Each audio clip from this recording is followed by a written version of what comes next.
అమరాబాద్ మండలం మాచారంలో ముఖ్యమంత్రి రేవంత్ రెడ్డి ఇందిరా సౌర గిరిజల వికాసం పథకాన్ని అట్టహాసంగా ప్రారంభించారు. ఈ కార్యక్రమంలో డిప్యూటీ సీఎం మల్లు భట్టి విక్రమార్క, మంత్రులు ఉత్తమ్ కుమార్ రెడ్డి, పొంగులేటి శ్రీనివాస్ రెడ్డి, దామోదర రాజనరసింహ కూడా పాల్గొన్నారు.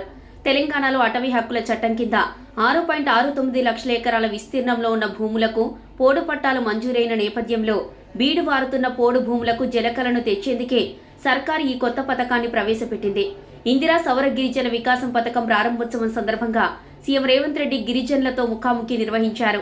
ఈ సందర్భంగా ఆయన మాట్లాడుతూ వ్యవసాయం కోసం సౌర విద్యుత్ ఏర్పాటు చేశామని అన్నారు. అదేవిధంగా అదనంగా వచ్చే సోలార్ విద్యుత్ను ప్రభుత్వానికి ఇవ్వాలని సూచించారు. గిరిజన రైతులు ఒకే పంట మీద ఆధారపడొద్దని వివిధ రకాల పంటలను సాగు చేయాలన్నారు. అప్పుడే ఆర్థికంగా ఎదిగేందుకు అవకాశం ఉంటుందని అన్నారు. నల్లమల్ల అటవీ ప్రాంతంలో ఇదివరకు విద్యుత్ కనెక్షన్లు తీసుకునేందుకు విద్యుత్ శాఖతో రైతులకు ఇబ్బందులుండేవని, ఇక నుంచి ఎవరికి ఆ సమస్య ఉండదని అన్నారు.